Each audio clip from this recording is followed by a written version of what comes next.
an kana ndiya ɲɛmɔgɔw sɔnni ten an k'u kɛwale kɔrɔ lajɛ u ye mun k'u faso ye u ye mun k'u ka sigida ye n'an y'o lajɛ an m'an ka fili abada cɛbaw bɛ yen musobaw bɛ yen n'an y'u bila u jɔyɔrɔ la caman bɛ bɔ an ka kɔlɔlɔ la k'aw fo ka waleɲuman dɔn n'u tɔgɔ ni sɔgɔma k'i fo prince ka barikada kɛ ka ala barikada o min ka da kan ka to k'a deli sɔgɔma na kosɛbɛ bisimilahi mina sitani ka ala barikada n'an ye olu fo ka sitani gɛn ka bɔ an ka baro kɔnɔna na ka dugawu kɛ nka dɔn ko maa o maa b'an lamɛn nin waati in kɔnɔna na se bɛ ala subhanahu wa taala de ye foli nka dɔn ko laadala foli la an ka daminɛ directeur la n'a ka denbaya fo Bamako fɔ Paris ani foli bɛ kan n'an bɔra an bɛ e yɛrɛ fo ka cɛkɔrɔba fari ɲininkali kɛ alhamdulilayi bi kawusa ka dugawu kɛ i ni ka denbaya nka dɔn ko ala ka juma wɛrɛ ta yira an na amina rabi an ka technicien n'o ye n balimamuso nka dɔn ko awe k'o fo k'o barikada a n'a ka cɛ wuli joona nka parce que ko in ma nɔgɔn don o don sɔgɔma ani sigiyɔrɔ kelen nka dɔn ko technique in ka gɛlɛn kosɛbɛ nka ka fo k'a barikada hali bi ka dugawu k'a ye a bɛ min ɲini ale de b'a dɔn ala subhanahu wa taala k'o nɔgɔya ye amina n'an bɔra o la an balimamuso fila Yasin ani Kayɛlɛ k'o fo k'o barikada n kɔrɔw fugula donc k'a fo k'a barikada o la an ka USR cɛ ni muso maintenant n'a ka maaw ma donc Jakarija fɔ Gabon k'o bɛɛ fo ka bɛɛ dun kiramantɔn na Fara n'a ka mɔgɔ k'o fo n balimakɛ nka donc n'o ye Hayidara ye nka donc a fara man da la n b'a ɲini maliyɛnw fɛ ka dugawu k'a ye nka donc ala ka fara ɲɔgɔn maa o maa man kɛnɛ nka donc nin waati in kɔnɔ se bɛ ala subhanahu wa taala ala an b'i deli nka donc i ka se ka kɛnɛya dugu ma taaba aussi nka donc an bɛ dugawu kɛ nka donc ala ka jamana in basigi maa min taara nka donc ala ka yɛlɛsa maniya ye foli b'i lase ŋaniya bɛ min bɛɛ la nka donc gɛlɛya bɛ min bɛɛ kan ala subhanahu wa taala de b'a dɔn ala k'o ta ka bɔ an bɛɛ lajɛlen kan jamana bɛ gɛlɛya min kɔnɔna na se bɛ ye ala subhanahu wa taala de ala kɛ sababu ye nka donc ko gɛlɛya ta ka bɔ Hayidara fo nka donc fɔ buguba la nka taa Hayidaraw bɛɛ lajɛlen k'o don kiramantɔn na parce que duwawu min bɛ ɲini nka donc olu fɛ nka donc Hayidaraw ti di bɛɛ ma ka tila ka Sisew fo nka donc n'o ye karamɔgɔw ye Bamako an ka ɲɛma diinɛ ɲɛmaw nka donc chrétien ɲɛma ka bɛɛ don kiramantɔn na an ka nali kunta ye nka k'a fɔ k'an bɛna maa dɔgɔya nka donc hakilinaw de bɛ di la ani kibaruyaw de bɛ di la pour que jamana ka se ka basigi o kɔnɔna na an bɛ kuma o kuma fɔ a bɛ se ka kɛ fili bɛ kɛ anw fɛ parce que adamaden bɛ se ka adamaden n'an filila o de la an b'a ka WhatsApp numéro di pour que maaw ka se k'an bilasira parce que don o don adamaden bɛ kalan i den b'i kalan parce que kalan ye hakilina de ye o ko ikra hali maa min nka donc n'o tun tɛ sɛbɛnni na ala ka sebaya la nka donc o taara kalan kɛ nka donc fo ka se ka kuranna di min ye ala ka kumakan ye o ka fisa ni e ni ne nka donc o ka fisa ni adamadenw ye ala ka kumakan n'o ye kuranna ye nka donc o bɛ hakilina min fɔ a kɔnɔna na ala ko sababuya kelen d'an ma jamana ka se ka basigi donc n'an y'i fo k'i barikada ka bɛɛ fo k'a fɔ bɛɛ ma ko aw ni sɔgɔma a bɛ yɔrɔ o yɔrɔ ala ka tile hɛrɛ d'an ma merci beaucoup n b'i ka bila la minnu dun tɔgɔ bi sɔngɔ tɛ n'an bɛna baro kɛ baro an ka laadala baro la n'o ye lakanabaliya Mali kɔnɔ n'o bɔra yen an bɛna accord min kɛra n'o ye sigikafɔ n'u b'a fɔ ko accord de défense n'o ye Mali ani Faransi cɛ an y'a ye k'a fɔ ko yɛlɛmali bɛ ka don papier o fana kɔnɔna na i bɛna hakilina dɔw kan n'o bɔra yen an y'a ye Niger fana président ayiwa ni ale nana bɔ yan a nana jɛɲɔgɔnkɛ fɛ n'o ye Assimi Goïta ye o kuma ɲɔgɔn na ani premier ministre ani maa caman kumana ayiwa n yɔrɔ a taalen sa an y'a ye k'a fɔ nɔ commencera ka bɔ an ka gɛlɛntew la ayiwa n'o bɔra ka bɔ yen baro sɔn wɛrɛ bɛ an bɛna mun fɔlɔ kan n'o ye CEDEAO ka ɲangi ninnu ye an bɛ taa an bɛna a laban ni o ye n'Ala ka jɛ inchallah k'i fo k'i barikada semaine in kɔnɔna na k'a daminɛ le 17 fo ka na se le 22 la gɛlɛya dɔw kɛra jamana kɔnɔna na hali bi n ka dɔn ko baaraw de bɛ kɛ la parce que n'i ye jateminɛ kɛ k'a fɔ lakanabaliya ɲɔ ɲɛlen bɛ cogo min an ye jateminɛ kɛ semaine in kɔnɔna na tile 10 in kɔnɔna na jateminɛ kɛra k'a fɔ armée yɛrɛ de bɛ bɔ la ka na terroriste ɲini sisan kosɛbɛ donc o ye foli ye an ka min lase an ka cɛdenw ma o bɛ kɛnɛ kan ka donc bi n ka donc tu kɔnɔna na kulu sanfɛla la o bɛ taa ko ɲɛɲini na bɔnnen bɛ fan bɛɛ n'i ye jateminɛ kɛ n ka donc san damanin tun kɛra olu ka kan de tun bɛ attaquer ni kan attaquer la maa min ye attaquer an tun t'o dɔn mais bi sisan olu de bɛ wuli ka taa juguw ɲini donc kɔnɔna de la semaine kɔnɔna na ka daminɛ le 17 fo ka se ni semaine kɔnɔna na min kɛra an b'o de lase ka jateminɛ kɛ k'a fɔ région min touché la kosɛbɛ n'o ye an ka sigidaw ye an b'a daminɛ Sikaso Buguni ka se an bɛ yɔrɔ min fɔ ka taa la région de Nara ka tila ka bɔ yen ka taa ka se la région de Segu ka taa région de Mopti la donc Gawo fan fɛ nka donc an ye jateminɛ kɛ fɛn dɔw kɛra donc an daminɛ de la réellement nka donc baara min bɛ kɛla cogo min ka daminɛ le 17 le 22 janvier 2022 région de Nara an ye jateminɛ kɛ k'a fɔ baara min kɛra an ka armée fɛ nka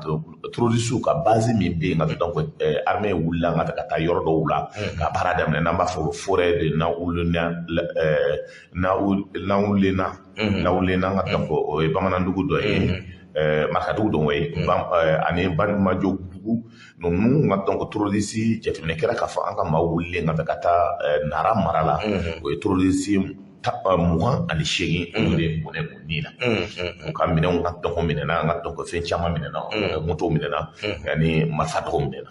jateminɛ kɛra k'a fɔ Sikaso région Buguni Kucala secteur min n'an b'a fɔ ma ka taa secteur de Thierry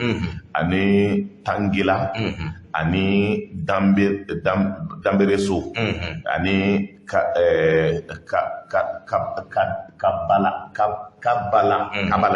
Kabale donc olu secteur mun na fo kana se Burkina frontière na an ye jateminɛ kɛ k'a fɔ wuliba kɛra n'an b'a fɔ forêt ma forêt Tanjo ani colline de Thierry donc ninnu dugu ninnu ka donc jateminɛ kɛra k'a fɔ armée ka baaraw sera u ka fɔliw sera o yɔrɔw ma fɛn fɔlɔ min jateminɛ kɛra mobili Toyota kelen minɛna o la n'an b'a fɔ o ma ko Elus o Toyota kelen minɛna o la ka to ka sɔrɔ marifa ni fɛn dɔw b'a kɔnɔna jateminɛ kɛra k'a fɔ ko camion citerne n'o ye litre tan ye n'o ye essence citerne laban ye o kelen minɛna o bolo o yɔrɔ in na parce que essence bɛ k'o de kɔnɔ donc jateminɛ kɛra k'a fɔ o se camion ka taa donc n'an b'a fɔ camion ka dumuni bɛ to camion min kɔnɔna na n'o datugulen don o kelen minɛna o la moto 7 minɛna o la ani jateminɛ kɛra k'a fɔ mɔgɔ 24 ka to olu o welela k'o ɲininka n'a bɛ fɔ o ma ko interpellation ani maa 6 o y'o bɔnɛ o ni na o kɛra Sikaso Kucala ani Buguni mara la ni semaine in kɔnɔna na jateminɛ kɛra k'a fɔ Segu Mopti tiɲɛniba min kɛra armée offensive ba kɛ nka donc Koro mara la Bankas mara la ani Nioro mara la nka jateminɛ kɛra k'a fɔ frappe aérienne kɛra an b'a fɔ forêt ma donc Wonkoro fan fɛ ni c'est à peu près à 10 km du Burkina Faso ani Dja mara la jateminɛ kɛra k'a fɔ ma 11 olu ni tora rebelle ka yɔrɔ la maa 7 nka donc olu nka welela k'o ɲininka baara kɛcogo la a bɛ fɔ min ma marifa min nka donc n'o ye PK 47 2 minɛna ani chargeur 9 ani PK 7 chargeur dɔw minɛna moto 7 minɛna téléphone 15 minɛna typhoid 4 minɛna a bɛ fɔ min ma batterie nka donc o 4 minɛna jabali fan fɛn nka donc mɔgɔ dɔw interpellé la aussi nka k'a fɔ ko ka baara jugu in kɔnɔna na mɔgɔ 9 olu welela a bɛ fɔ min ma ko engin explosif min bɛ nka donc mugujugu min dilan 2 minɛna nka taa donc o bolo moto 7 minɛna téléphone 10 ɲɔgɔn minɛna nka taa donc o kɔnɔna na le 24 Gawo an y'a ye brigadier nka donc a bɛ fɔ min ma Alexandre Martin donc o tora nka donc Sisi la nka donc Menaka fan fɛ donc n'o ye tubabu ka maa dɔw ye nka donc n'o ye ka soldat dɔ ye o tora nka donc tile 2 na Gawo mara la Menaka an y'a ye commerçant dɔ bɛ yen n'a commerçant nka donc a b'a ka yala yala o commerçant nka o taara minɛ nka fɔ dugu kɔnɔna na n'an b'a fɔ a ma Kembarɛn donc o mɔgɔ nka donc o taara ale minɛ nka donc ka tila ka mugu ci a la nka donc a ka sudon kɛra o dugusajɛ donc en général nka min kɛra insécurité ko la Mali kɔnɔna na nka donc tile 2 na an sera ka hakilina min sɔrɔ min cira anw ma nka donc an ka maaw bɛ kɛnɛ kan donc o la an b'o barikada k'a fɔ nka donc min cira anw ma o ye nin ye information dɔw b'aw bolo aussi ni ko kɛra aw ka yɔrɔw la a bɛ se ka donc a caman nka surtout nka sisan an bɛ diffuser radio caman kan n'o ye Coton radio ye n'o ye Kucala ka se Gao ka se donc Sigasso ka se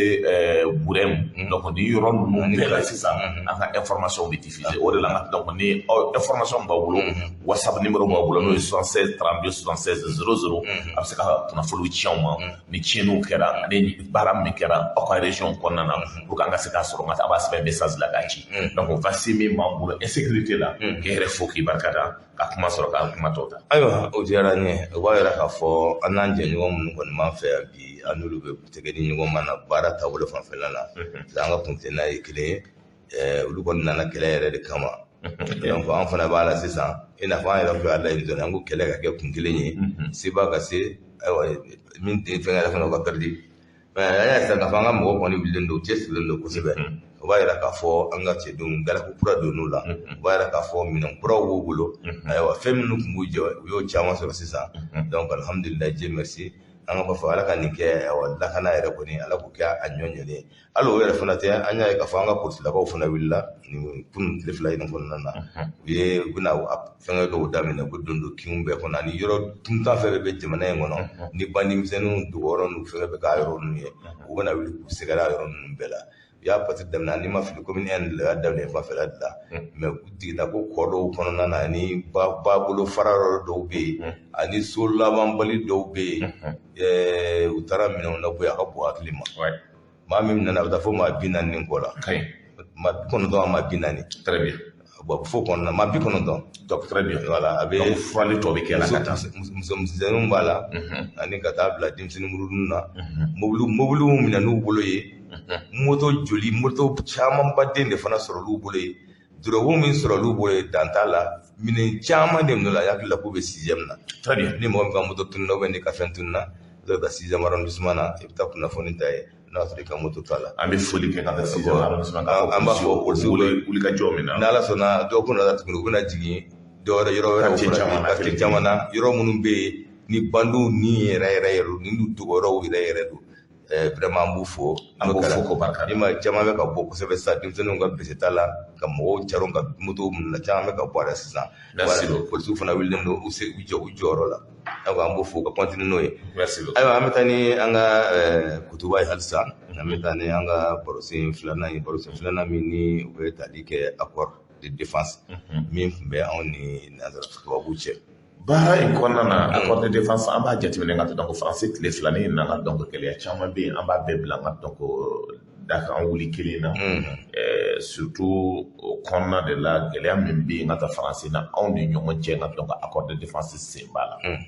nin ye jateminɛ kɛ accord de défense ka donc papier ye a dilanna hakilina min kɔnɔna na waati min ni jɔnkunda ye lɛtiri ci tubabuw ma k'a fɔ ko kana anw dɛmɛ baaraw ka se ka kɛ pour que jamanadenw ka se ka hakili sigi sɔrɔ a kɔnɔna donc n'o ye kɔnna minɛli ko ye donc o nana k'anw dɛmɛ parce que ko terrorisiw y'a fɔ o waati in kɔnɔna na ko bɛna seli Bamako donc ni hakili b'a la n ka donc a kɛra gɛlɛyaba ye n ka donc wulikajɔ kɛra faransi nana ka baaraw kɛ n ka donc pour que jadisi ka se ka jɔ kɔnna fanfɛ o kɛlen ka ban nanzaraw y'a ɲini k'a fɔ ko papier dɔ ka kɛ ka d'o ma donc n'o kɔnɔna na normalement a ɲinina k'a fɔ o tun kan ka se ka na anw dɛmɛ n'a bɛ fɔ min ma ko appui aérien n'o ye avion ko FRAP ninnu de fɛn ninnu ye mais o kuma in kɔnɔna na baara nana ka caya jakuna ye lɛtiri min sɛbɛn ka taa hali bi ka donc an b'a dɔw ɲini na lɛtiri in kɛra jakuma ko ye ka taa dugu la ka taa donc lɛtiri ma se ka ye donc a hakilinaw kɔnɔna na ka donc min nana ka sɔrɔ ka fɔ a kɔnɔna na nansaraw ka donc fɛn caman fɔra lɛtiri in kɔnɔna na min bɛ ka taa ko gɛlɛya an bolo min bɛ taa Mali constitution yɛrɛ ani a tɛ se ka bɛn nka donc hala kuma kɛcogo la donc constitution kɔnɔna na violation dɔw bɛ yen k'a fɔ anw ka espace aérien n'o ye an ka kabakolo ye k'a fɔ anw tɛ se ka nka donc taa yɔrɔ la ka na cogo min anw yan maa wɛrɛ a kalifalen tun bɛ faransi la min ka di faransi ko b'a kɛ c'est pour cela n ko maaw ka fɛn dɔw faamuya a général ni baara ninnu bɛ kɛ a tɛ kɛla directement k'a fɔ sécurité ko dɔrɔn kama faransi bi fɛn caman b'o bolo nka donc a bɛ fɔ min ma hali déchet nucléaire fɛn dɔw bɛ yen nka donc a tɛ se ka bila kɛnɛma il faut k'i ka yɔrɔ dɔ de sɔrɔ ka taa don ka taa su don fɔ dugumakolo jukɔrɔ n'o tɛ ka taa a bɛ tiɲɛni kɛ donc faransi o ko ninnu bɛɛ la hali camion ba min nalen le do bolo mun ba mo ba ko sanu mo camion do ngata do be bora dinya segu de kama yoro do tumbe o ya on interdit carrément on ka militaire se kata malien se kata na do ko an se ka se donc hal nan avion pan au kuna na ka ma kekele to ya on interdit maintenant au accord qu'on a de la ka foka ne to abu ngata no ka ma o ma serima no ka camion yibi no lu ngata donc no yi fa ngata donc foi kala vraiment malien de bi jona ngata donc hal no yo tu ki fa donc fait kala donc a fora bi yelema de ka do sene donc transition min na lenga transition électrique chuma ka ngata ko yelema ka do akono o ko konna no o diminuer do ko sobe on na ka kuma chama ka konna ni jati ne ke ngata donc am profiter ngata donc ça veut dire ministre de l'administration territoriale bora ka kuma me fo ani kuna sini ngata donc ministre des armées no Florent Payet Florent ngata donc na bora ngata ko mali ni ko sobe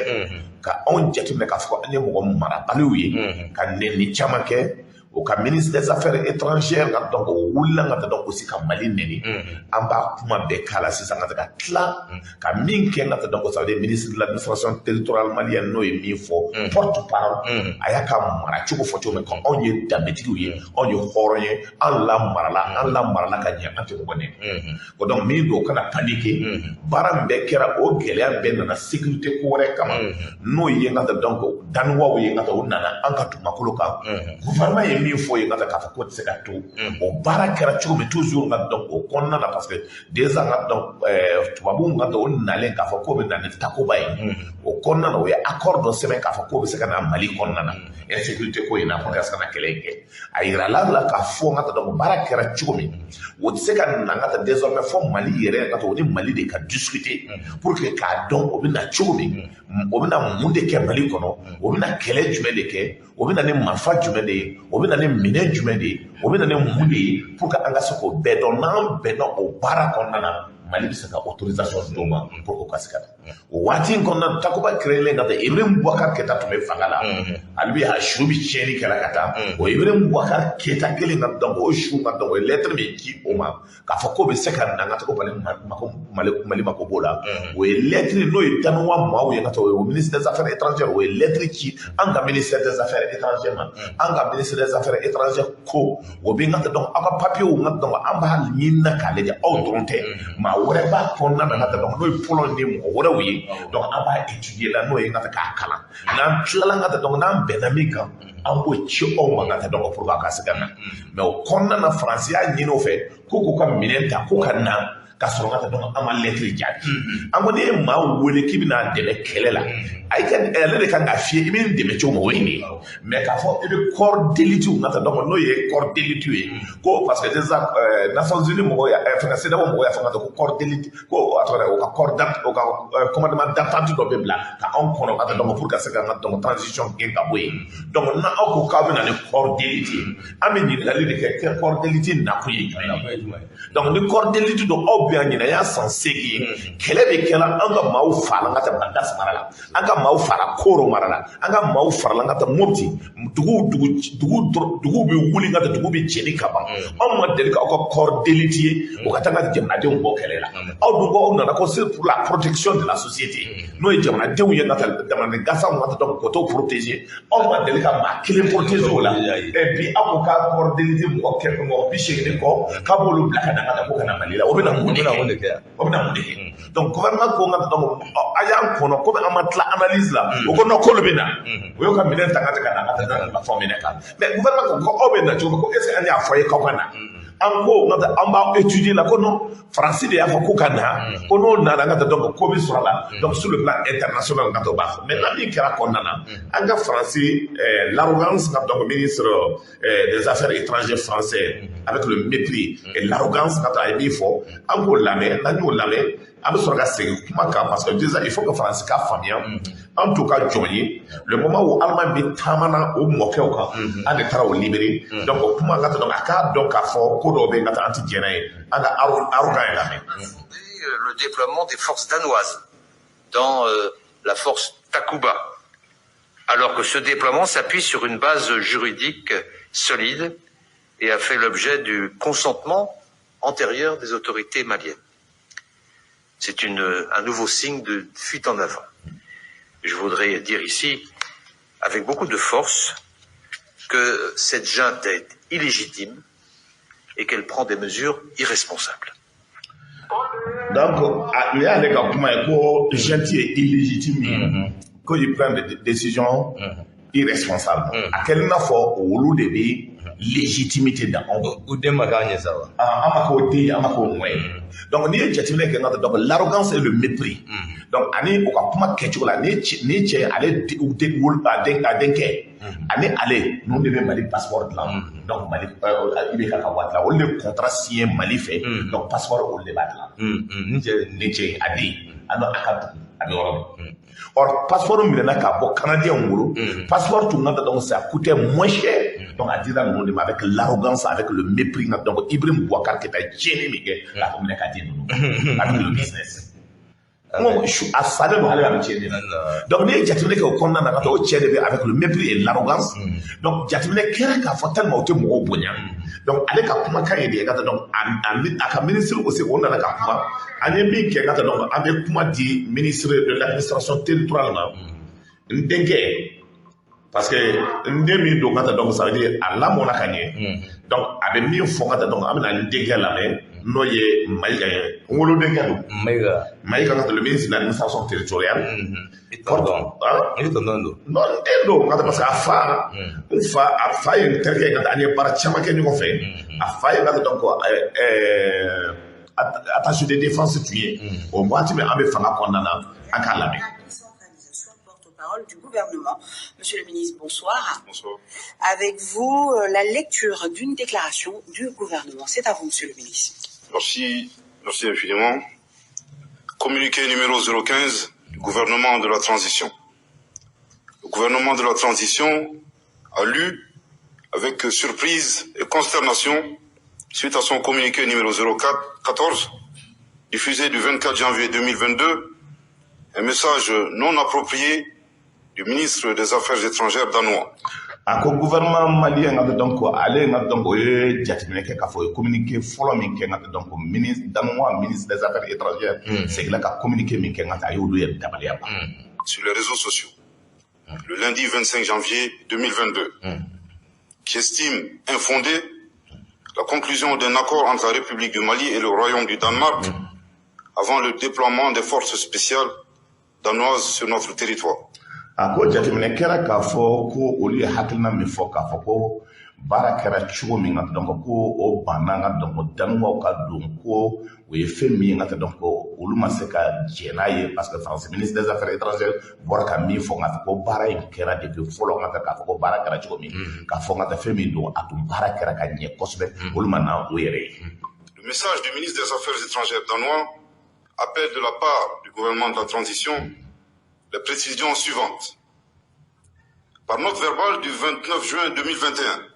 Ako ne ko in kelen na donc ministre des Affaires étrangères kumale ka ban olu ye ka donc hakilina min sɔrɔ ma o bɛna réponse di jamanadenw k'ale de ka ko accord min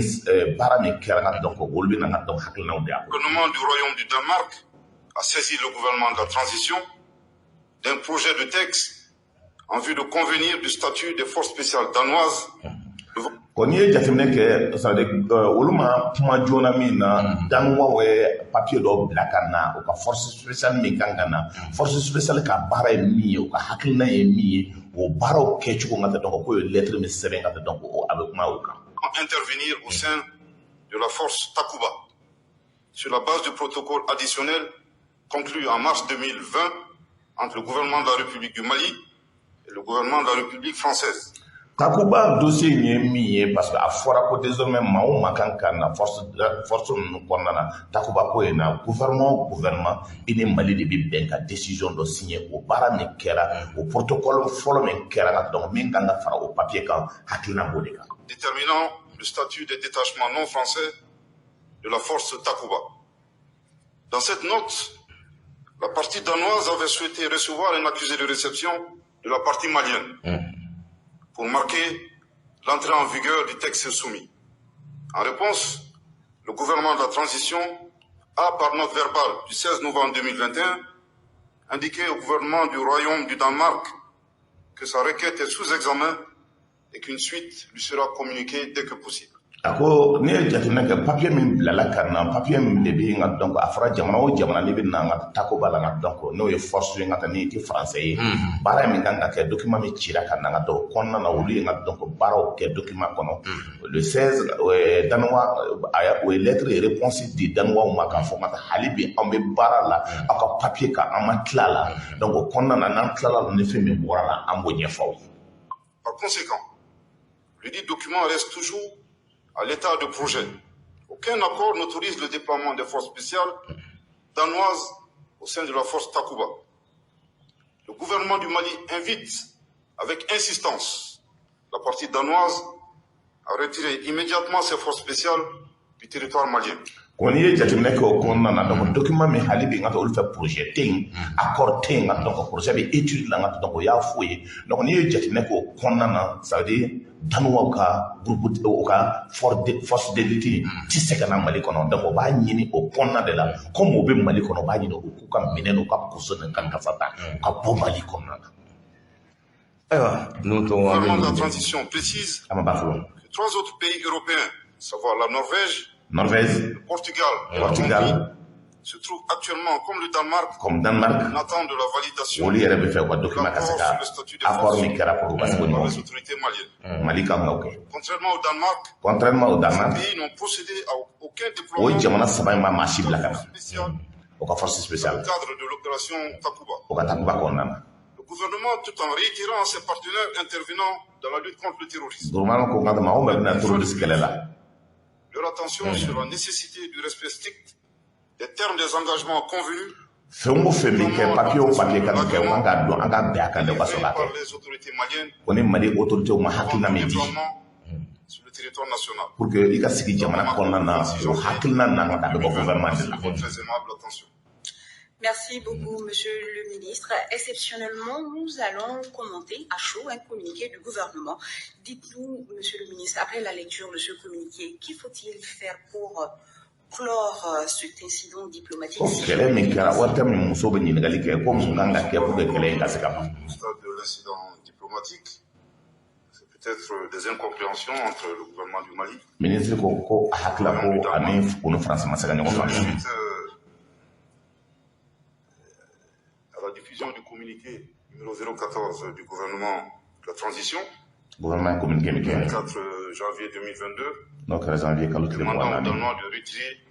leurs forces spéciales de ko notre danuwa territoire. k'aw ka se ka bɔ o jamana kɔnɔ Cela a suscité une vive polémique. k'o kɛra mankanba ye C'est suite à cela que nos plus hautes autorités k'o ka ont autorité donné des instructions o ye instruction di pour donner la vraie information à nos ka na compatriotes k'a fɔ maliyɛnw ye min de kɛra l'opinion internationale. pour que jamanadenw k'a faamuya Pour ce faire, mes propos s'articuleront autour de 4 points. a ko k'a bɛna fɛn naani fɔ maliyɛnw ye C'est d'abord le fonctionnement qui sous-tend le déploiement des forces étrangères dans le cadre de Takuba. k'o bɛ fɛ ka min fɔ ko Takuba bɛ kɛlɛ cogo min o bɛ ɲɛfɔ maliyɛnw ye Deuxième point, c'est les faits. fɛn filanan ko min kɛra Troisième point, les incompréhensions. min o ma se ka ɲɔgɔn faamuya cogo Dernier min point, des messages importants, à la fois à l'endroit du royaume du Danemark, o fɛ ka min fɔ Danemark ye o k'a faamuya d'autres acteurs. ani dɔw Vous savez, il est important de rappeler, concernant bien entendu le fonctionnement qui sous-tend le déploiement des forces o étrangères, baara min kan ka kɛ n ka dɔn Takuba la baara min kan ka la kɛ mission de Takuba est d'appuyer la force k'o Barkhane kan ka Mali dɛmɛ ka Barkhane dɛmɛ ka terrorisme de la kɛlɛ criminalité transnationale. tiɲɛni min bɛ kɛla n ka dɔn ko maajugu k'o kɛ Pour les autorités maliennes, il y a 2 conditions Mali fɛ successives et cumulatives qui pour que i doivent ka se ka na fɛn fila de bɛ yen respectées par tous les partenaires. bɛɛ kan ka se ka bonya La première condition, Fais les fɔlɔ jumɛn? partenaires doivent d'abord être invités. a fɔ ka k'a olu ka wele o ka invitation ci o ma Mali, dans le cadre de la lutte contre le terrorisme. pour que i ka se ka na Et la seconde condition, filanan ye jumɛn ye c'est l'obtention de l'agrément et de fɔ Mali de ka agrément d'i ma i ka na l'autorité malienne. C'est-à-dire un accord fɔ Mali de i ni Mali de ka bɛn ko de la a papier signé i ka sɔrɔ ka na de lettre. Sur les faits, a ko jateminɛ je pense kɛra qu'il est important de retenir Fais mes trois carats. dates de manière chronologique. Le 27 novembre ko 2000, 27 novembre la le 29 juin le 29 juin ko min kɛra et le 16 novembre. et le 16 novembre ko min kɛra Effectivement, le 27 novembre le 27 novembre ko min 2019 ko min le président de kɛra la République, à l'époque, ko IBK o ka waati la a ye lettre ci o ma aux autorités danoises. danuwa ka mɔgɔw ma Dans la même lettre, o lettre kɔnɔna na mentionné, fɛn dɔ sɛbɛnnen b'a kɔnɔ les autorités autorités danoises que les autorités danoises doivent satisfaire aux olu kan conditions ka se ka hakilina min ka fɔra kɔnɔna k'o tigɛra bɔ bien entendu, pour que ka se ka autorisation dɔ des sɔrɔ. Maliens. Le 29 juin 2021, 29 juin 2002 soit 580 jours 500 ko tile kɛmɛ ka dan ni kɔ plus d'un an et demi, a bɛ san kelen ni kɔ bɔ le Royaume du Danemark royaume de Danemark verbal a ye papier dɔ ci informé la partie malienne de ka Mali son a acceptation ɲɛfɔ ministre des affaires étrangères ka ko sɔnna ko bɛna Mali dans dɛmɛ le cadre de Takuba. Takuba kɔnɔna na. Le 16 novembre 2021, 16 novembre de la manière un peu plus rapide, 140 jours après, moins de 5 mois, kalo duuru le o gouvernement kɔ du Mali, par note verbale du ministère des Affaires gouvernement du étrangères, Mali ye nka ministre des affaires étrangères ye a informé o les ye autorités papier ci nka donc danois ma qu'une suite k'a fɔ k'o ye papier ko papier min o ye min fɔ ka taa donc o b'o hakilina b'o la o b'o kalan k'a lajɛ min b'o kɔnɔ k'o ɲɛfɔ maa est o faite ye. de manière objective et disons de manière très claire. Évidemment, à l'appui de mon argumentation, il existe des correspondances officielles. K'o ye papier bila ka taa État tɔgɔ la. Le communiqué numéro 014 du 24 janvier 2022, Au 24 janvier 2002 le gouvernement a mentionné expressément Pourquoi notre verbal gouvernement y'a fɔ note verbal kɔnɔna 2021 ka papier min sɛbɛn ka ci o ma qui demande aux autorités danoises k'a fɔ danois kaw ye d'attendre, bien entendu. ko k'a kɔnɔ n ka taa papier min ka taa donc kalan na fɔlɔ o ma tila papier in kɔnɔ la fɔlɔ. Nous indiquons très clairement que les conditions d'obtention de l'autorisation et ko de pour que ka autorisation sɔrɔ ka na Mali la donc, k'o bɛ tila ka ɲɛf'u ye a kan ka kɛ il cogo interdit de leur demander incessamment et immédiatement de retirer leurs forces étrangères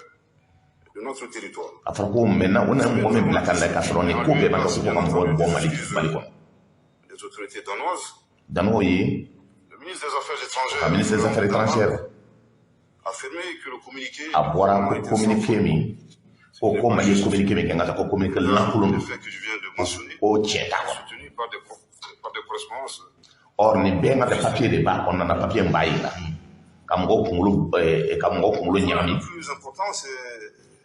les messages. Message min fɔra a kɔnɔna na L'endroit d'abord de nos partenaires. k'a fɔ an terikaw ye min bɛ fɛ k'anw dɛmɛ n'i bɛ maa dɛmɛ Notre réputation ici en République du Mali, an bɛ Mali de kɔnɔ les actions de développement. a b'an dɛmɛ ka taa donc c'est vrai jamana ka bɔ gɛlɛya kɔnɔ. Je pense qu'il est très important de maintenir, disons, cette bonne relation. A ka ɲi an ka hali bi an ka ɲɔgɔn togo Faire attention aux partenaires, à certains partenaires. o kan ka jateminɛ k'a fɔ partenaire dɔw bɛ yen olu ta anw fɛ o kan k'u hakili to o kɔnɔna na n'o ye maa dɔw ye n ka taa masaw tɔgɔ fɔli la. National de la Refondation. Je pense que les Maliens, dans leur grande majorité, ont fait le choix d'être des citoyens à part entière. Maliens bɛɛ ka donc hakilina min kɛra ka hakilina d'abord de Maliens bɛ fɛ ka donc baaraw ka se ka kɛ ka ɲɛ ka donc Maliens dɛmɛ. Assimi Goïta, chef de l'État, président de la transition, est très clair. Assimi En ko tant qu'État souverain, Mali ye jamana ye n ka taa donc ça veut dire an ka indépendance de b'a bolo. Maa si tɛ se ka na ka Mali kɛ yɔrɔ lankolon ye min ka di k'i b'a kɛ Mali kɔnɔ k'a kɛ i n'a fɔ cɛ tɛ yen o tɛ se ka kɛ fɔlɔ o de bɛ se ka kɛ mais bi o tɛ se ka kɛ. de la part du ministre, de Madame le ministre des Armées, Madame Florence Parly, française, Florence Parly min fɔ accusant les autorités a ye maliennes Maliens de la provocation. a ko Maliens bɛ provocation ko Maliens de bɛ mɔgɔ dalaɲini. Très important, en tout cas, de rappeler Est-ce que fɛn dɔ bɛ an t'a fɔ a k'a mɛn wa. que le Mali aujourd'hui tient au respect de sa souveraineté. Mali donc an ye jamana indépendant an b'o de ɲini Il y a plus de retenue. a fɔ Faranfaya a ka se k'a dabara Vraiment, à respecter le principe élémentaire. a ka maaw bonya Vigilance, et puis a k'a dɔn k'a fɔ olu tɛ se k'o da don jamana wɛrɛ ka ko la principe élémentaire. o ye n ka donc adamaden yɛrɛ kɛcogo ye Relations internationales. jamana ni jamana cɛ olu ta man kan ka don an ka ko la Invitons également o ko yɛrɛ bonya à faire sienne, vous savez, cette phrase de Alfred de Vigny sur la grande. ko Alfred de Vigny ko Nous, culturellement, on ne parle pas beaucoup. k'an tɛ kuma kosɛbɛ ko anw b'a dɔn an ye maa min ye L'éducation, an ka danbe na an ka lamɔcogo ani an ka adamadenya kɛcogo la an tɛ mɔgɔ marabali ye d'affirmation gratuite. anw tɛ nkalontigɛlaw ye D'adresser 4 interrogations à Madame Parly. ko madame Parly a bɛ fɛ ka fɛn ɲininkali 4 fɔ a ye Lorsqu'un État décide, ko jamana o jamana n ka taa i bɛ fɛ ka jamana dɛmɛ notre État, ka jamana wɛrɛ dɛmɛ qui décide unilatéralement ka wuli ngata ka fo mbi dɛmɛ tan sur le territoire national, ka tila ka don a ka jamana se kɔnɔ poser la question de savoir ka don qui est dans la provocation. ka ko jo ne bɛ ngata dɔn ko ka mɔgɔ dala ɲini C'est lorsqu'un aéronef, ko n'i ye jateminɛ avion ka na an ka jamana kɔnɔ son transpondeur, ka tila ka a ka fari faga et coupe la radio, ka ka radio tigɛ ngata ani mɔgɔ kana kuma contact avec les opérateurs, pour que ani opérateur kana se ka kuma ko jo ne bɛ jo dala ɲini na qui est dans la provocation. Troisième interrogation, ko lorsqu'on divise a bɛ ɲininka ko n'i ye jateminɛ k'a fɔ k'i bɛna maliyɛnw tilan ka maliyɛnw kɛ dɔ ye transition mɔgɔ ye dɔ tɛ transition mɔgɔ ye ko jo ne bɛ ngata dɔn jo dala ɲini na dernière interrogation, lorsqu'on ko n bɛ fɛ ka ɲininka laban min sɛmɛ a ma en instrumentalisant les organisations sous-régionales, ka tila ka organisation sous-régionale n'o ye CEDEAO ye n'o ye fɛn bɛɛ ye ka Mali ngata dɔn ka Mali bɔ jamana tɔw la ka Mali kɛ i n'a fɔ ngata dɔn ko kelennabila ko jo ne bɛ ngata tiɲɛni na qui nous oppose en tant que Maliens, ko k'o fɔ ale muso ye regarde que les Maliens. Ça ne regarde pas. ko bi ko min bɛ Mali kɔnɔ k'a bɛ maliyɛnw dɔrɔn de kun na ngata dɔn ko ale da barama kan ka don a la C'est la vision du o chef k'o yɛrɛ bonya an b'an yɛrɛ bonya an ye danbetigi jamana de ye sociaux et familiaux. Je pense que nous a allons ko an ka danbe n'an ka hɔrɔnya ani an lamɔna cogo min donc an ni tɔw tɛ kelen ye ngata dɔn bonya ka k'a kɔnɔna na olu b'o bonya o k'o yɛrɛ bonya donc ne b'a yira k'a fɔ ministre de l'administration territoriale a bɔra ka ministre des affaires étrangères ani ka donc ministre ka donc Florent ministre des armées a y'olu jaabi nka donc hakilina min bɔra kɔnɔna na o ye de kɛra nin ye ayiwa an b'a fɔ halisa an k'an jija est ce que nin b'a to an bɛ se ka an bolo jigin an kɔ wa an bɛ se ka segin an kɔ wa segin kɔ tɛ se ka fɔ min na jamana kɔnɔ an ye danbetigi jamana de ye n'i ye dɔn kɛ ka taa ɲɛfɛ n'i ye dɔn dabila ka taa ka dɔn kɛ ka taa ɲɛfɛ i ba bi sa n'i y'a kɛ ka taa kɔfɛ i fa bi sa n'i m'a dɔn i yɛrɛ bi sa jamana bɛ cogo min ka taa nɔgɔ ni danbetigi jamana don ni hɔrɔn jamana don ni halala jamana don ko dɔw bɛ yen ka taa o de daminɛna anw tɛ se ka taa jɔ tubabuw la k'a fɔ k'an bɛna an disi bugɔ bi n'i ye jateminɛ kɛ olu yɛrɛ b'a fɔ la nka n'i ye faransi kɛcogo ye k'a fɔ maa min y'o dɛmɛ farafin min y'o dɛmɛ ani maa min bɔra mandenkan na ka taa ka taa o dɛmɛ pour que o ka se k'o ka indépendance sɔrɔ Mali de y'a kɛ Mali ni Afiriki de y'a kɛ parce que min don anw tun bɛ yen ka sɔrɔ jamana tɔw tun tɛ n'i y'o bɛɛ jamana min ka jateminɛ kɛ an ma fɛn wɛrɛ kɛ an ko an bɛ fɛ an ka bɔ jɔnya de la Afiriki bɛɛ wulilen don ka tugu anw nɔfɛ min na mun kama parce que n ka dɔn an ye min fɔ n ka taa danbetigi ni hɔrɔn ni halala de b'a fɔ mais min don ka taa dɔn ko jamanaden fɛgɛlen dɔw bɛ yen parce que an t'a fɔ dɔ ye jamanaden ka tɛmɛ dɔ jamana kan mais maa dɔw bɛ yen ka taa min kariyalen k'o fa ka du feere olu de b'a la k'a fɔ bi n ka taa ko dɔn ko ne tubabu tɛ kan tɛ nɔ mais aujourd'hui n ka taa jamana caman bɛ yen ka taa o y'o ka indépendance dɔw bɔra n ka taa ka tubabukan yɛrɛ éliminer n'o ye Rwanda ye n ka taa ka o tubabu kumakan tun ye français de ye k'a éliminer après n ka taa plus de 2 millions de morts ka tila ka yɛlɛma don u ka hakilinaw na bi Rwanda ka taa dɔn ko bɛɛ b'a tɔgɔ fɔ n ka taa parce que baara de y'a lase o ma donc n'i ye jateminɛ kɛ nin bɛɛ kɔnɔna na an kan ka min kɛ bi k'a fɔ musalaka nɔ maa min bɛ fɛ ka taa dɔn ko e de ka ta don o don ko e tɛ fɛn kɛ n ka taa pour que gɛlɛya ka kɛ n ka taa k'e tɛ gɛlɛya fɛ k'e bɛ fɛ ka balo n ka taa ti ɲɛ adamaden hali min ka di dabara ye don o don sukɔrɔ ni kɔgɔ n'i sera yɔrɔ dɔ la n ka taa dɔn ko i bɛ a bila parce que n'i m'a bila i bɛ sa donc jamana ye min ye n ka taa jamanadenw de bɛ wuli n ka taa k'a dɔn k'a fɔ gɛlɛya b'a kɔnɔna na c'est pour ça i ka kuma kɔnɔna na hali n b'i ka émission mɛn na semaine kɔnɔna na maa min bɛ dɔ farala fɛnw kan o kan k'a dɔn baara bɛ kɛla cogo min c'est vrai jamana ko don bi aujourd'hui n ka dɔn e de kan k'a dɔn jamana ye fɛn dɔ k'e ye kunun bi e kan ka mun de k'a ye n'i bɔra o kɔnɔna na k'a miiri k'e ye silamɛ ye k'e ye n ka dɔn ça veut dire hɔrɔn ye k'e ye danbetigi ye k'a fɔ i bɛ gɛlɛya de fɛ n ka ta k'a sɛbɛn gɛlɛya bɛ kɛ fɔlɔ e de la fɔlɔ ala subahana wa taala b'a dɔn a bɛ baara in kɛla cogo min a ye dugu a b'a kɛra cogo min a hakilina b'ale de bolo mais bɛɛ bɛ contrôler k'a lajɛ n ka ta dɔn i kan ka min kɛ jamana kɔnɔna na jamana ye min ye anw bɛɛ de jɛ don gɛlɛya n'a nana cogo min silamɛ o silamɛ n'i bɛ se ka dɔ kɛ n ka ta ka bɔ dɔw ka gɛlɛya ka dɔ bɔ gɛlɛya la i ka o baara de kɛ mais min don ka taa hakilinaw tacogo la mais dɔw bɛ yen nka olu tɛ danbetigi ye o tɛ hɔrɔn ye o tɛ halala ye olu maa dɔw bɛ ko dɔ kɛ nka dɔn an bɛ bɔ a ko dɔ kalama mais ni une chose est sûre jamanadenya aujourd'hui an bɛ yɔrɔ min baara min bɛ kɛ nka dɔn i bɛ se k'a fɔ i bɛ Choguel fɛ i tɛ Choguel fɛ i bɛ Asimi fɛ i tɛ Asimi fɛ o kɔni y'an ka danbe n'an ka hɔrɔnya n'an ka halalaya sira aujourd'hui n'i y'a ye ka taa ko Afiriki bɛɛ bɛ bɔ ka anw supporter ko bɛɛ bɛ bɔ ka tɛgɛrɛ fɔ anw ye fɛn wɛrɛ tɛ dɛ anw sera ka kuma min fɔ n ka taa halaladenw ni danbetigidenw de b'o yɛrɛ sɔrɔ mais cɛkɔrɔba dɔ ko n kana to ka halaladen ni danbe ko den fɔ ko non n'i y'a fɔ n ka taa n'a digila mɔgɔ min na i kan ka se i ba n'i fa ɲini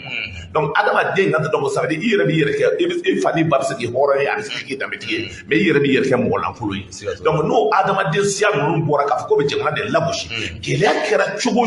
ni jamana be tuma dare do de ka ka islame ata ka jamana wuli ka jo jamana be wuli ka jo ni ata ke wole ya de jamana be wuli ka tin dabe wuli abi jo de horo ya de mawo manda be tikala ayi de ka ni halala donc nous devons faire des fois faire ah non to amatana kutuwa hasa disons do ina famille gouvernement de transition olu kan ka mun de comme yera wara ka ko nyabe ka asute sita aw fana kan ka mun de sita pour que ka ko ndo ya sa kalo wara ka da sa wara ina awa wakilna ye usaka juma mbala pour que les flan na donc union européenne na union africaine na Union africaine de nana ka donc ka hakilina ko parce que bala ka fo fenga do mais Union européenne de nana le président Anyema ayemi fo ngata donc Niger ta folo de nana OK donc anale ayemi fo ale le président interim fenga la ngale le président la sa fenga la fenga fenga la ça veut dire que rencontre là-bas, mais Karambo de Nyeni Naflo, ou le Bibaraka là-haut de Naflo. Concernant le président Imoa, Union africaine, Union africaine, nana, on est choqué, on est assimilé, on est choqué, on discute là, quand on a légué. Bara mi se ka kɛcogo parce que initiative fɔlɔ min taara ma fɔlɔ min nana o se ka ka turu kɛ ka taa o ye Algérie ka mɔgɔ ye Algérie nana ka taa kuma d'abord Algérie turu kɛ fɔlɔ a taara Ghana président rencontré ka tila ka taa Togo comment il s'appelle Sall rencontré donc Dakar ka na Mali ɲɛmaaw rencontré k'a lajɛ discussion bɛ se ka daminɛ cogo mais olu ka hakilila na ko il faut que kalo 10 ani 6 o ka di Mali ma pour que baara ka se ka kɛ maintenant olu ye baara kɛ sur quel tableau o ye baara kɛ hakilina jumɛn na pour que a ka se ka kɛ kalo 10 ani 6 ye maintenant o hakilina min taara Union africaine ni olu ye hakilina wɛrɛ olu yɛrɛ hakilina kelen ta ka na Mali voie ka na lajɛ ka donc ni choguel ye ɲɔgɔn ye wo ni ka Assimi ye ɲɔgɔn ye wo ni ka mɔgɔ dɔw ye ɲɔgɔn ye en même temps société civile hakila on est dɔw ye ɲɔgɔn ye après ka to y'a ɲini ka taa Dakar ka taa qui est le président de la CEDEAO maintenant actuel CEDEAO ɲɛma o sen ka taa taara o voir donc Accra a ye Macky Sall voir a taara Alassane voir nin waati na 10 heures tuba ni Ala sɔnna o kan ka réunion wɛrɛ kɛ CEDEAO mɔgɔw k'a lajɛ ka donc baara in bi kɛra cogo min hakilinaw bɛ taa la cogo min mais baara in kɔnɔna na jateminɛ kɛra k'a fɔ o jateminɛ in kɔnɔna na hakilina dɔw taara o hakilina min taara kuma dira maaw man ka donc baara kɛra cogo min donc o ɲɛfɔli ka donc choguel ka donc ya hakilina taw di k'a fɔ et puis ko daminɛna fo kana se bi ka taa ale ɲɛfɔli kɛ donc président n'o ye min nana ka donc Union africaine tɔgɔ la a ko k'ale y'a faamuya ko baara min kɛra cogo min ka olu ka hakilina o se ka kalo 10 ani 6 ka di Mali ma pour que baara in ka se ka kɛ mais semaine tɛmɛnen Alassane kumana ko ni Mali bɛ fɛ an ka bɔ nin gɛlɛya in kɔnɔna na ko calendrier kura ka kɛ ka di olu ma k'a lajɛ baara bɛ se ka kɛ Maliens ka hakilina na o se ka donc le gouvernement malien olu ko an ye calendrier bila ka taa d'aw ma ka taa donc réunion fɔlɔ min kɛra aw ye maa bila ka na 2 semaines 3 semaines plus tard donc n'o ye Jonathan ye a nana an n'a kumana an y'a fɔ a ye k'a bɛ san 4 an k'o ta après an tilala k'a fɔ a ye k'a fɔ san 4 kɔnɔ n'a y'a bila yɔrɔ min an bɛ discussion kɛ n'an bɛnna min kan ka taa kelen donc an tɛ kɛlɛ kɛ position na donc o kɔnɔna na aw taara aw ma a kuma yɛrɛ kɛ a ye min kɛ a ye sanction de ta o sanction conséquence de bɛnna bi k'a fɔ ka taa maaw wulila ka taa jamana bɛɛ la ka Mali dɛmɛ k'a fɔ ka taa donc ko sanction bi kɛra Mali kan ko c'est injuste donc k'a tɛ se ka bɛn intellectuel caman wulila Côte d'Ivoire donc o ka dɔnkilidalabaw wulila Sénégal maaw wulila finalement donc le 20 Burkina o y'a essayé ka marche kɛ k'a fɔ ko bɛ Mali soutenir o marche conséquence de na ni coup d'état ye Burkina Faso o conséquence de nani coup d'état Burkina Faso comme Burkina président ngata dans a fora ye ko ibe min kela ngata ibe nasaraw de ko parce que il faut que maaw ka famia maawo ma kibe tuwabu de ko ngata ki ka jamana de be kongona o be fagala tous les jours élection fait fla de ba kera ngata jamana coup d'état be kela jamana na la mauvaise organisation des élections ni ye Mali ta ngata jatimine ke ngata donc fait fola mi élection laba be kela manasa naka Ibrahim Boubacar Keita o élection o ye mo la passe to ka mo fanga to o dan ko ele chini bay flana nana ka don muna insécurité ko mota no Ibrahim Boubacar Keita ya fo madiaw ye ka fo mbese ka nyana bo a tesna ka nyana bo ni fla de ngata malfa mo nyama na ngona mo de na de M5 ka kele aujourd'hui bien profiter ka M5 fo ka barkada parce que ni M5 tunte i ba so Ibrahim Boubacar Saleh bi donc donc Mali président donc dans des conditions misérables et en même temps quand la élection donc on peut préparer quand on choron en coup aucun président de la République comme Ibrahim Boubacar Keita naka mauma del ka da alala oluta donc ka fako alati so kodoma ka fako alati so mo nogole do ka jamana nyema yi no lu yere ma desna kana o fa o wolo fa comme Ibrahim Boubacar Keita fa shuda ale desna kana fa shuda donc demi ngata donc be afa la debolo ngata ka bole o de jugusia donc fa donc bi olo ambo de ka hakilna dowla donc ni ni be jati ble ka leje élection ke chuko kolo ani ngata donc insécurité mawo mali tara contre la ngata donc bibi donc aujourd'hui ngata ni jati ble ka ngata Burkina Faso tayoro la tie ngata donc ministre la défense nani de ngata donc gay ay chef d'état-major nani de gay donc ay gouvernement ci sien joli mais au bela amasaka na hakilla ye ni Burkina be go so maintenant kuma tiena on bi kantola kono ko français de a de ngata donc coup d'état ke kono kay jinjeri blanga tout ça au be kuma langul de o be fika tiena ko une chose est sûre ngata to bo desnade no de to be fika coup d'état Mali donc une chose est sûre jinjeri blanga de ka la sécurité la folo après aka jugement de continuer mauka ko la gauchili là tous les jours de Mali ko de fait dokera o be la gauchili folo donc adam donc Guinée où il y a fait non donc Guinée président ngata ka former na français école de la comme ni ka former na français école de la pour non ngata ko français de oblala français descendant de ngata français de cédé aujourd'hui ngata même bi kala Mali exemple de dona jamana tobe la mao mane me ka jamana jere ka je ka ngwen ka boy donc konna de kela donc Niger bo position na bi Alassane yere sanlen do ngata donc la sécurité ay mo pro wele kana pour que ngata kasika image kasika image mais Alassane be ngina mi ko celui qui règne par les armes périt la par les armes Alassane ka fakali mi kera ngata de ko konna na fuka na seyoro do la donc a fonga ta ko Alassane be se ka boala gasa ka sona donc ko ngata ko ni ala ko tie ko be bola ngata le donc maintenant au konna de la ngata abe ma do plala réseaux sociaux abe mo na o be hakilna do fola mba yela aka mala folo do be ngata donc halo tudumne soroka donc ngata ko président nena donc bi am yoro me ayo occuper aka président ngata donc Niger Burkina ta damele soufela la ngata mo afla bora ngata be net la nya foyi ngwa président be bi dans 48 heures mo parce que mi do ayo occuper aka fekala aka faraka bo ona aka ka jamana ta ngale on da ko kala do ngata donc fekala donc abanana kulita e gonna na mo nani de sara donc konna na bi aujourd'hui c'est que au président courant donc a bora ko ka kuma jamana de on be fe ka hakilna undi ka famille do ngata donc beba donc ka hakilna ke chikola jamana de se ka basiki chikomi donc we embargo me ka embargo be cheno bolo e ko anga segi ngata ko we abe segi ko ngata chodi embargo be cheno bolo parce que do me dato anya no e Burkina Faso Burkina farna anga Niger farna anga c'est dawo mo yere ngata mo chika tanga donc Mauritanie ani ngata donc Algérie ko ba ni ko ka farawulu ka ko embargo e ka ke Mali la mais ni jatimle ko ye saria o saria ta contre le Mali saria nu ye saria ye ni ye jatimle ke ngato tse ka saria muta besia o maganga donc kelela parce que afra ko quelle que soit la situation bi halibe bi sega atite ka kuma ka atite ko kelem bi kala Côte d'Ivoire tumami Alassane fembe ke pour aller ka besia o datu aka besia o datu ye ngata ale ko ngata kati douala ou parce que ngata kele ye ngata donc on ñu ko cey jabara to ka here ngata donc an sega afeke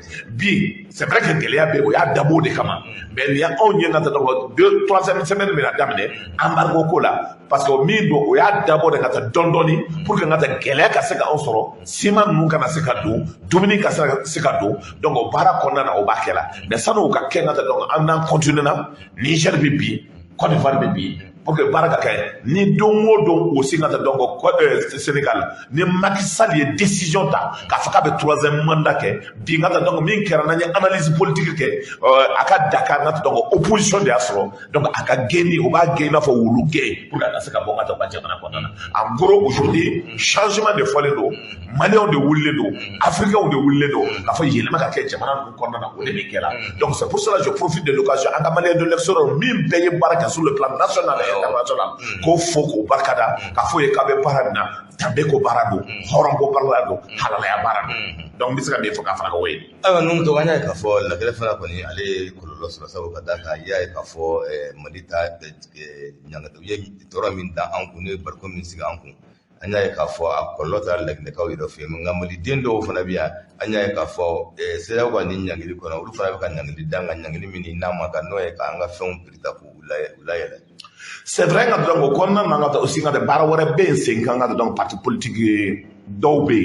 au be barakela ka fo à partir de février on a marche ou terminé pour que afin donc au gouvernement donc ça veut dire nous mamé bébé ngata to wol kanyema yi ambo konona parce que M5 est rebi préparer la ka au ko donc no dalé mo ka tiela o ka bo ambo lege ngata donc mali konana parce que min do ngata jamana ntse ka to parce que lu so ngote salala Oluka Mauti Salala, eux-mêmes ils ont reconnu parce qu'on est déjà sauvé avec justesse pour que Jamana Gana Saka Binga Takafo Maliko Kabam parce que Oka Bara Ketchua, Oka Hakilna, Oka gouvernance pour émigrer dans Kajamanaï,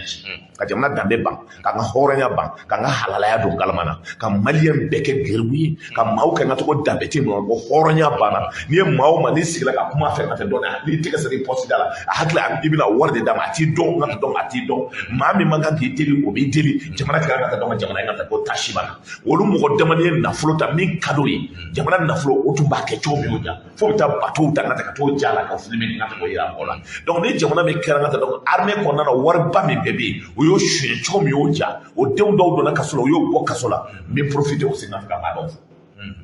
ntaga ngata donc no chob na biya be prison ba cerno la féministe awo cerno wa ti se ngata donc ko be ni ka ko cerno kele anyanga keleke ayemkola ayemko keleke en 1991 anye keleke kaban cerno de tumbe ngata donc ade keleke on nana belika adamadiya belika hakilna ko ay gele chama so atete ka watla ngata nomena kata Belgique anale ngata sana katanga ta ay problème chama soro sadi nunu ka keleko ngata donc avec le ministre ngata en son temps le Sinas Sekma au cas pyramide de la Nicola ay mo ko blakant ka fo de nere atite war nga mango o be feka ngat donc abo pyramide là en terre de ka toyi parce que min don c'est un ancien de l'AE o kon na ay kele kan entoura wala a nomena kata Belgique anale ibeka gayle fangala ibeka wole tiam anara o ya nommé parce que horonya de ni femi kere ka o don ngata dans un nommé ngata donc aka sara folo bile ay 50,000 do enveloppe kono ko kata dîner ngata bi yoro ngata ko ngata ko kay Allahu akbar ni ko be kera nga fodo donc konnana bebe se ka fi min kera ne ta do justice ko do mais abe do okay sebi ala de akara chugo ni ko ye mo so ibe do de kay mais min do ngata abe yoro mi ala ka se ka boala solution ala ka kisa nyon wore donc ambo do de ke ma wora be ngata donc ni jati ne ke jamana ko nana do be prison ngata wallahi ngata donc be do ka message sur prison centrale anga radio be la me prison ngata be robe abe la me ya fo prison ko nana ngata do nyoka message sur wallahi ngata do ma fuy ke ngata do me ne ka ndo ras jall ya fo ko prison ko nana ambilla meli minke ko da atela me yorosi donc c'est pour cela ambe détenu be fo on a ambo be fo ani surveillant de prison ko be mais min do ka fo ala ka boda duma ambo de fo ngata parce que kasula mo kana nyo accuser jona masita ngata kasula ngata defa ngata be ça veut dire gere bi so ne ala ya ne ni prison kile na ne kalo wulun flaka datugulen prison na kalo wolonwula mun nɔfɛ parce que Ibrahim Boubacar Keita o don an bɛ kɛlɛ la Maliko kɛlɛ la san min n'a ye année blanche kɛ nka ka jamana école datugu parce que an ko ma en 91 an bɛnna a ko a bɛ fɛn bɛɛ k'aw ɲɛ ka tila k'a fɔ k'a b'an namara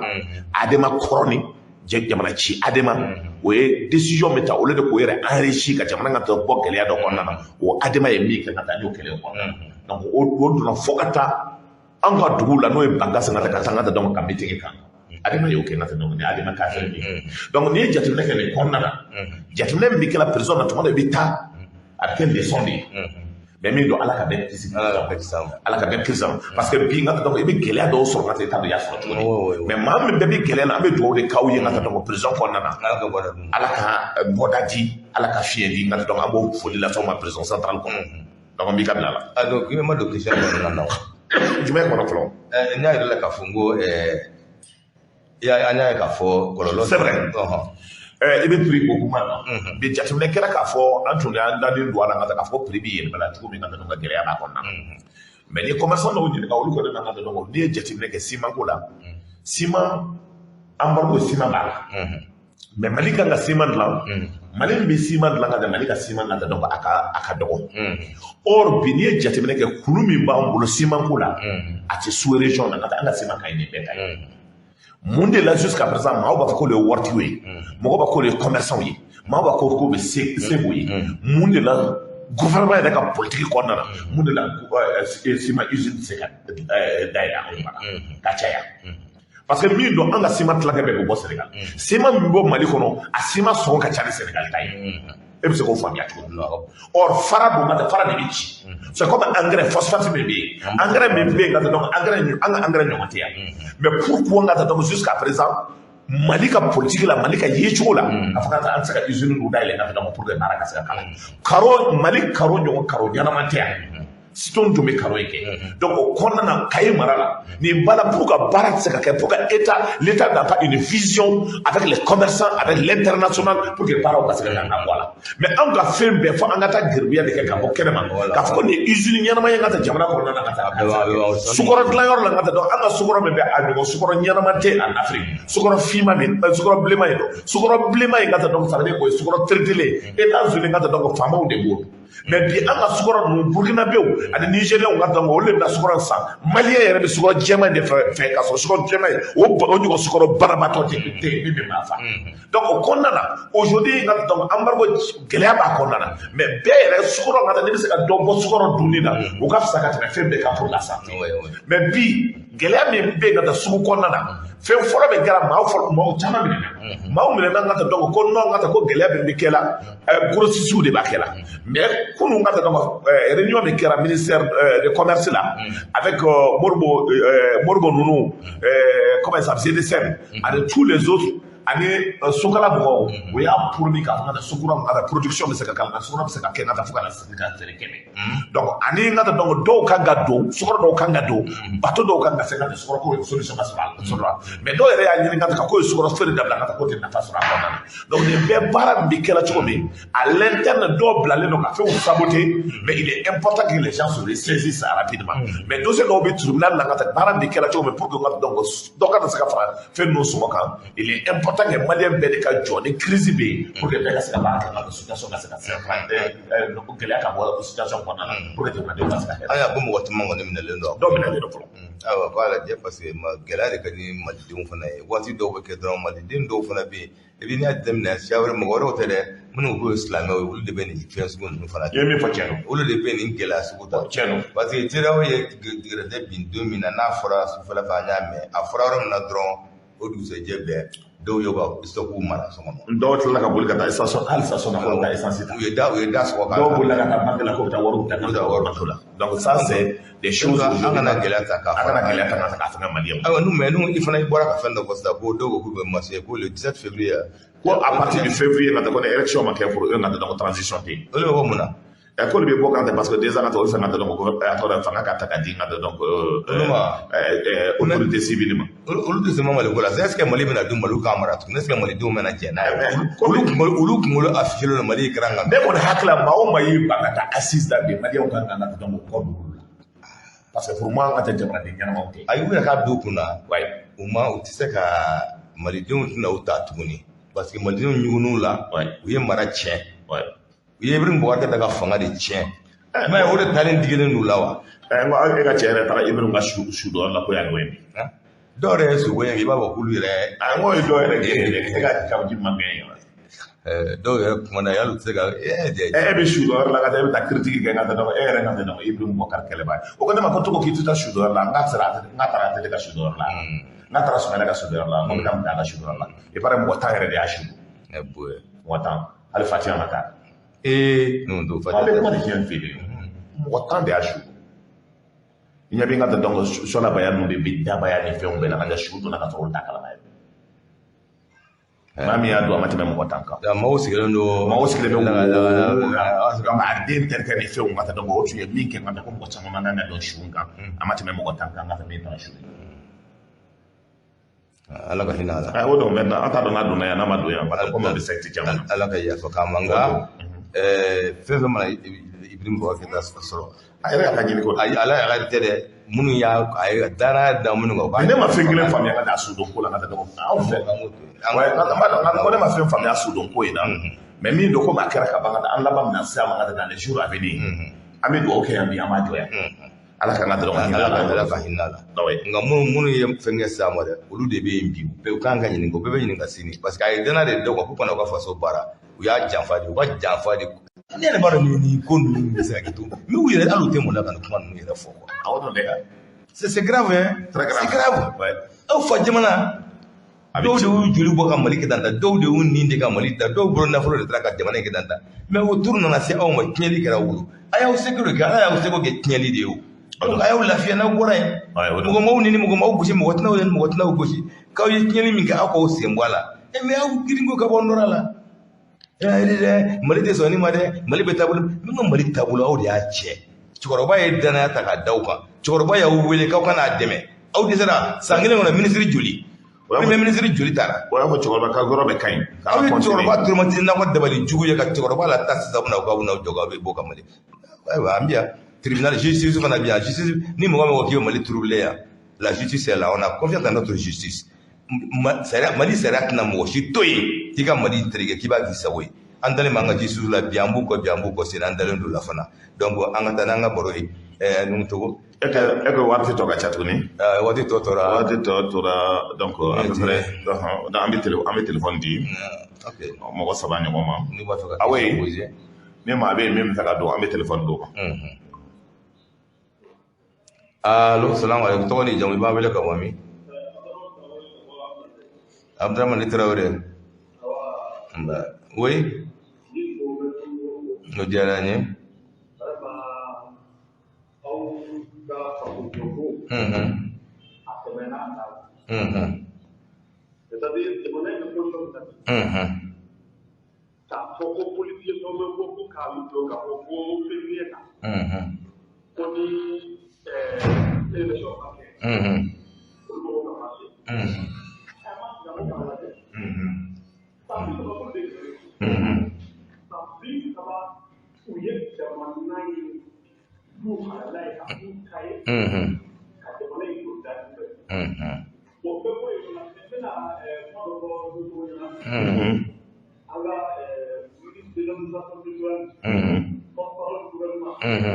Maiga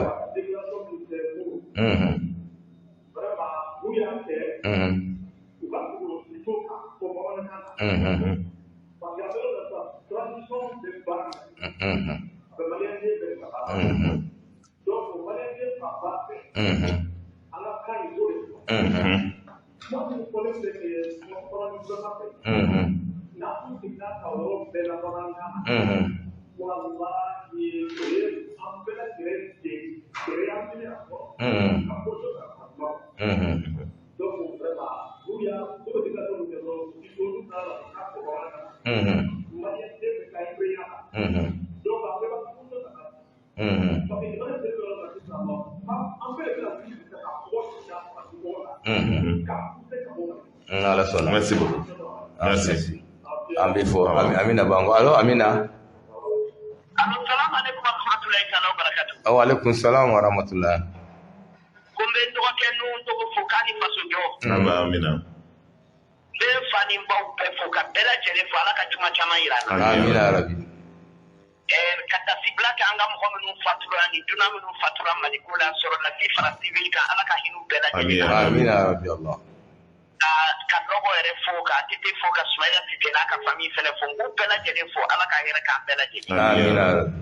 ala ka sula mais non question kele de mo ka poser parce que fana actualité en fa ya anga ministre des affaires étrangères pora kabini kuru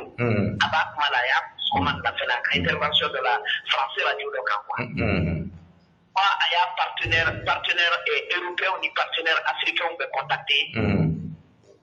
parce que maloya mi sigira Denmark ka jeni na ni Denmark fene horo jamana ni do no fene accepter ko beta mato sito anga mola ya donc aya partenaire be réuni pour que on se ka tout dans décision de Qatar donc décision mi beta ala de bodo were de bodo mo to ala ka mani ki décision toro mani to ma est-ce que en la autorité ou fallait préparer une éventualité kamawa c'est une question capitale parce que oui mi ke pas pour la BOI ou capable de ka ko chamanke ka kodo inventé ka singa na pi madika donc au des questions qui me déboutent nous est-ce que aucun méta prévention qui est ko façon merci beaucoup Koromoso merci beaucoup donc men Koromoso jadi effectivement aman jo folo oui oui wote ga folo amin jabi do ma am saka atike taraka ba oui allô ok donc vas-y ay be even nunga question jabi folo anye ma sama min donc atike ba to téléphone na kana atike na donc ama question jabi jona kata donc anye fem folo men fo mata donc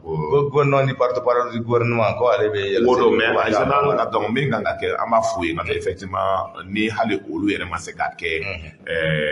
tradition directement mo woro wa et il est important de voir terme ka se gat ke o dem ka bara wodi donc ka se gat ke na tradition mo do be na donc comme anya yel ma ci ko donc pour ko se ka yel ma c'est une très bonne chose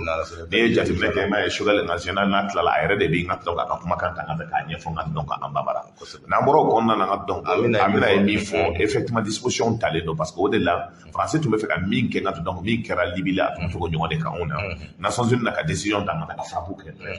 parce que pour force d'attente mais do mais donc les nations unies tout son ngat donc be frappe directement ka te frappe ou be ma ko frappe mais au delà Russie ngat donc en Chine ko ko sigi ka le to min kera ka te be follow donc ils vont plus tomber dans ça donc maintenant au logique de la ngat au bloquer la nations unies pour que bara ngana se ka ci ke wol ok amé Moustapha alors Moustapha oui salam alaikum wa rahmatullah wa alaikum salam wa rahmatullah alhamdulillah Allah aba dika fo monsieur Togoy donc atlobila et la patente amina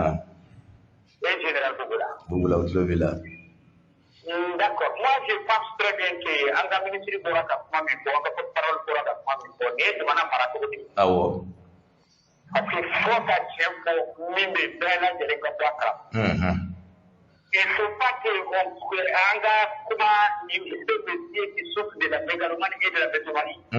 Jean-Yves Le Drian c'est pas un homme qui ne se respecte pas c'est son avocat c'est quelqu'un qui ne se respecte pas même aujourd'hui on est avec la transition de l'islamisme nous m'appelons avec j'ai toujours dit nous m'appelons c'est le commun nous ce groupe comme mon frère de toi là aujourd'hui autre manière que ça cadeau minimum de rigolia et comme vous appelez et minimum pour faire la pour être capable de pour aller faire la pour ukanga sikukote kana sisi na mmoja yatu akera umye miyake umye kanga ni kireki osebe tafuruje nana hoya la sisi anga pamoja television national la kapo mungu kaseta apike bale kwa sababu kwa mama keta la urudi mungu wake yuko responsable pour il faut pas que voilà tout ce que Johnny Maramata là c'est ça qui nous a mis à cette quand derrière la ligne de haute alors on fait ça dans notre client et le qui doit faire la ligne pour le temps de dire vous ça travailler aïe. Mais mon nana qui est derrière la route, on a petit gabda. Il faut que les gens se respectent. Oui, je vous remercie de avoir bien donné ma parole. Merci beaucoup. Donc, on a ce qu'on faut qu'à faire. Voilà, amen gadiru dayam. Ouais, attaquant. Les jatimeke aujourd'hui, c'est que souvent, Wabouti sont tiens de moi. Tchad président a donc non au coup d'état de quelqu'un. Donc lui, allait be bonya. A fait une fois aller m'opayer. Donc lui, il est dans les normes. Mais les jatimeke donc aujourd'hui, on t'a donc toi même nana, ni a jatimeke sur les pays mine en même entouré. Il va se rendre donc Mauritanie, donc aller n'en a parlé sur nous. Mali a effectivement coup d'état, Guinée coup d'état, Burkina Faso coup d'état, Niger n'a fait lui il est venu par les urnes. Mais les Djatibné qui ont fait Tchad donc on a aussi par le coup d'état. Surtout jusqu'à présent, c'est que Olufa Fagala, on ne sait même pas dans quelles conditions on a Fagala. Les Djatibné qui n'est pas là avec Haklan Djarabo des formes, donc il y a des bons élèves et il y a des mauvais élèves.